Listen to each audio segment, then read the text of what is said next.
Առաջիկայում համապետական ընտրություններ են, հարգելի բարեկամներ, եւ ես պիտի կիսվեմ ձեզ հետ, կարծում նորություն չի լինի, եթե ասեմ ձեզ համար էլ նորություն չի լինի, կիսվեմ իմ կարծիքով, որ Հայաստանի բնակչության ճնշող մեծամասնությունը բացարձակապես որևէ հույս չի կապում ընտրությունների հետ։ Հայաստանի բնակչության ճնշող մեծամասնությունը պասիվություն են դրսևորելու ընտրությունների ժամանակ, միգուցե 60%-ը։ Եվ կարծում են, որ ընտրություններով հնարավոր չէ Հայաստանում փոխել որևէ բան։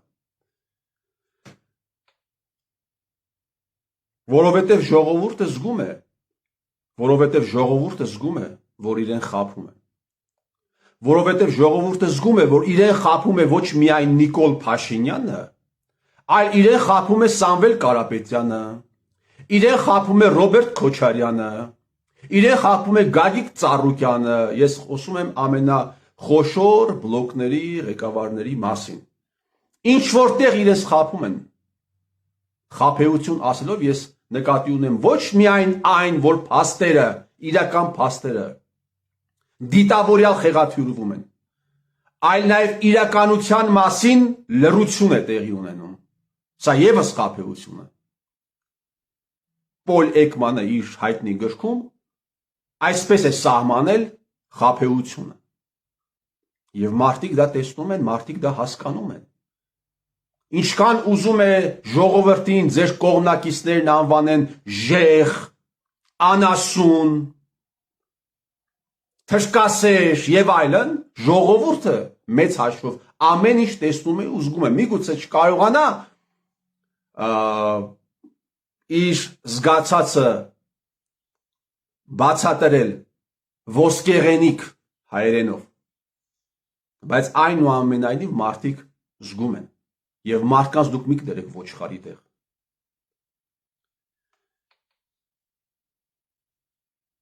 Ութ տարի առաջ Նիկոլ Փաշինյանը փոքրատիվ մի խմբակի հետ մարտի 31-ին 2018 թվականին այդ պահի դրությամբ քաղաքացիական պայմանագիր կուսակցությունը եղել է փաստացի լուծարված։ Կուսակցության կրիզիսի պատճառներից մեկը եղել էր այն, որ 17 թվականի խայտառակ ընտրությունների, հանցագործ ընտրությունների հետևանքով ձևավորված պարլամենտի լեգիտիմությունը Փաշինյան Նիկոլը հրապարակային ընդունել էր։ Կրիզիսի պատճառներից մեկը դա էր, եւ փաստացի կուսակցությունը լուծարված էր։ Լուծարվել էին տարածքային բոլոր կազմակերպությունները, լուծարված էր քաղաքական խորհուրդը եւ մի խումբ մարդկանց հետ իր զբրոդի, մերձավոր զբրոդի մի խումբ ներկայացուցիչների հետ, որոնցից շատերը, ինչպես հետո պարզվեց, ազգային անվտանգության ծառայության գործակալներ են։ Գյումրիից սկսում է քայլել, ավելի ճիշտ նրանց Գյումրիից սկսում են քայլեցնել դեպի Երևան, դեպի կենտրոն։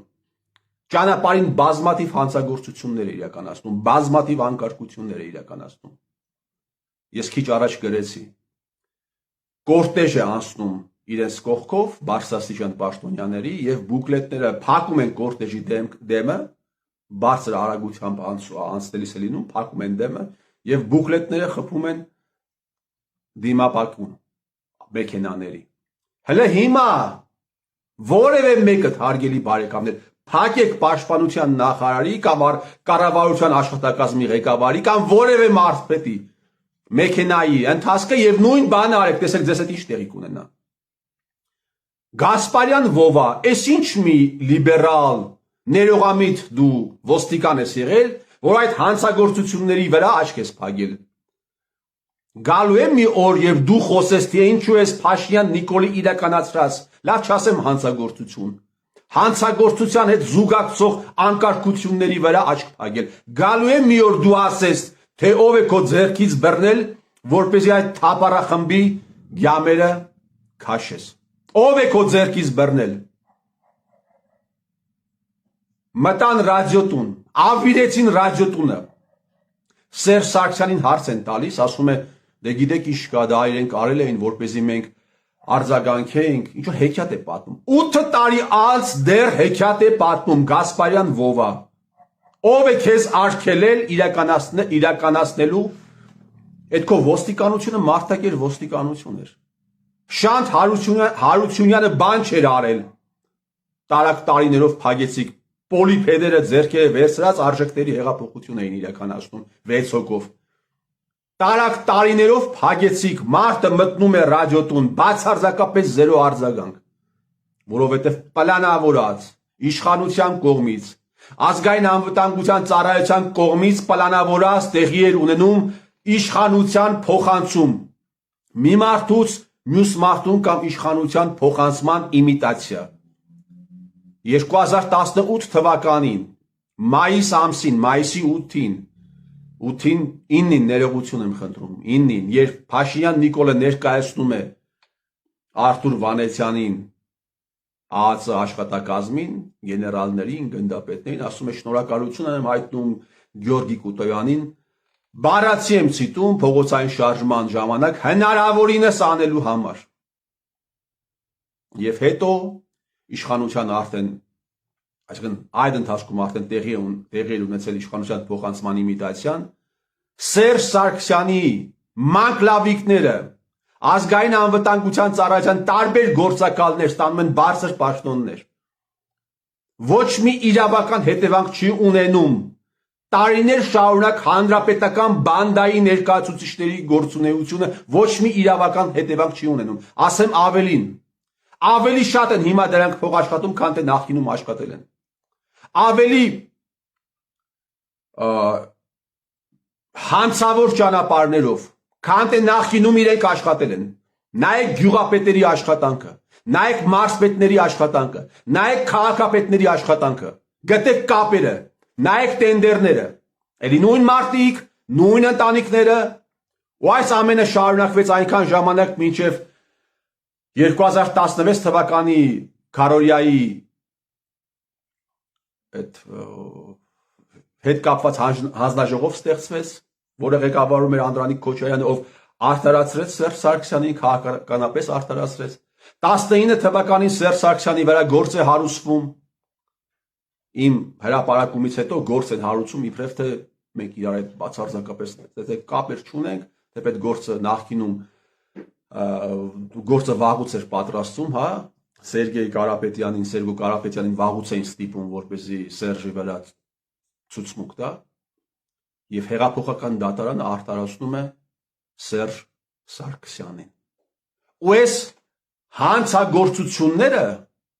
այս անկարգությունները ժողովրդին այսպես տարիներ շարունակ ապուշի տեղ դնելը չի արժանանում որևէ քաղաքական, չի ունենում որևէ քաղաքական հետևանք։ Բայց որ պատիտակը նայում ես, հարգելի բարեկամներ, ընդդիմություն է։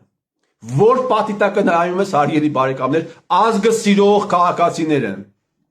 Այդ դաշնակել, մաշնակել, ուռապատրիոտներ, փոքր խմբեր, մեծ խմբեր։ Հիմա այլ ընտրություն է։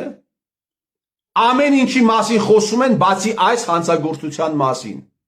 Նիկոլ Փաշինյանը Սերժ Սարգսյանի ամենավստահելի մարդկանցից մեկին նշանակում է գենշտաբի պետ Օնիկ Գասպարյանին։ Տեսեք, ամեն բանի մասին, ամեն մեկի մասին խոսում են Օնիկ Գասպարյանի մասին, բացարձակ լռություն է։ Սերժ, դու 100 հազարավոր դոլարներ ես ծախսում ամսեկան այդ քո բլոգերներին, այդ քո ժուրնալիստներին պայելու համար։ Փաշինյան Նիկոլ, այդ փողերը որտեղից։ Չէ՞ որ քո դատարանը ճանաչել է Սերժ Սարգսյանին աշխատավարձով, պատկերավոր ասած աշխատավարձով ապրած մարդ։ Որտեղից այդ գումարները, Փաշինյան Նիկոլ, քո նախորդին, այսպես ասենք, ուրիշ բան չասեմ։ Քո նախորդին որտեղից։ Որտեղից այդ գումարները։ Հələ եկեք Սերժի աշխատավարձը բազմապատկենք 12-ով ամսական աշխատավարձը, բազմապատկենք իր պաշտոնավարած տարիներին ու բազմապատկենք 100-ով։ Էդ էլ բոնուս։ Տեսնենք այդքան գումար կկազմի, որի ինչքան ինքը հիմա ծախսում է։ Ծախսում է երկիրը կեղեքելու, մարդկանց մոլորեցնելը շարունակելու, քանդելու համար։ Հեղափոխություն է ասում է, մենք արել ենք հեղափոխություն։ Նախկին թալանչիները, այն օրը այն Կոնջորյան Հայկներ, նախկին Լուսավոր Հայաստան կուսակցության, ասում են նախկին թալանչիները պիտի հետ չվերադառնան։ Այդ աղա, ուրեմն նախկին թալանչիների վարքերը, նախկին թալանչիների պարտքերը, նախկին թալանչիների փոխառությունները ով է ջարել, ով է հեչ արել։ Փաշինյան Նիկոլը այդ քո մատնանշած նախկին ստահակների տասնյակ միլիոնավոր, հարյուրավոր միլիոնավոր, 100 միլիոնավոր դոլարների հասնող պարտքերը հեչ է արել։ Դու ամոթ չես անում։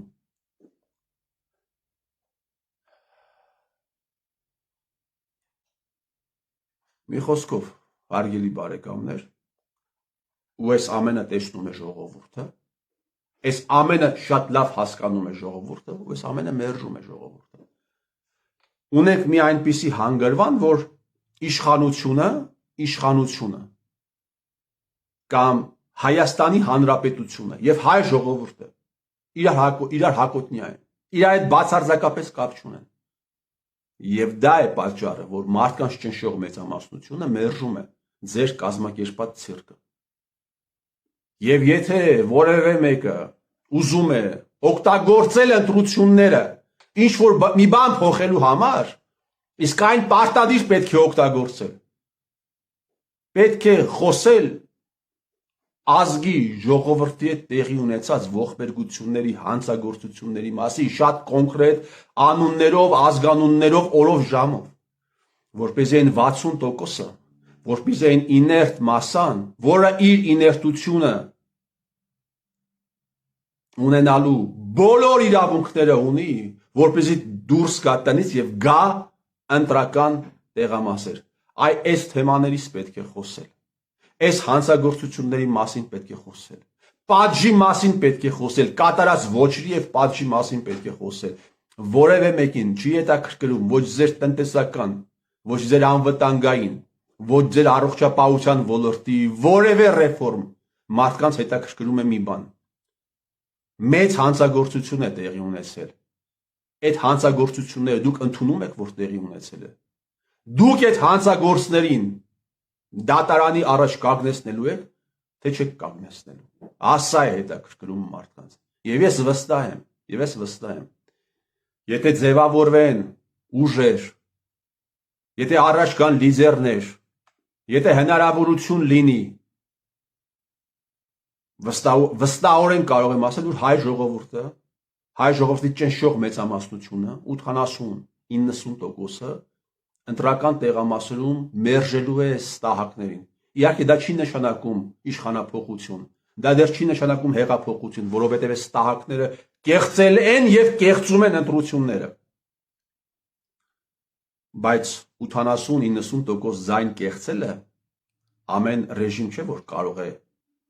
անել ու մարսել։ Չէ, Փաշինյան Նիկոլ, չէ, Սերժիկ։ Չէ, դուք շատ լավ գիտեք, որ եթե որևէ լիդերի օգտին 80% քվեարկող եղավ, եւ դուք կեղծեցիք այդ ընտրությունների արդյունքները, եւ այդ լիդերը մարդկանց հրավիրեց փողոց, այդ հոց բազմությունը ձեզ սրբելու է տանի, այդ հոց բազմությունը ձեզ ուղղակի շնչելու է։ Տա Աստված հային ազատե այս վիճակից հայը։ Տա Աստված, հարգելի բարեկամներ։ Երանի այն հային, ով հային ազատելու է հայից, դավաճան ուխտադրուժ հայերից, հայերի կառավարումից։ Ես ձեր տիրոջ մերը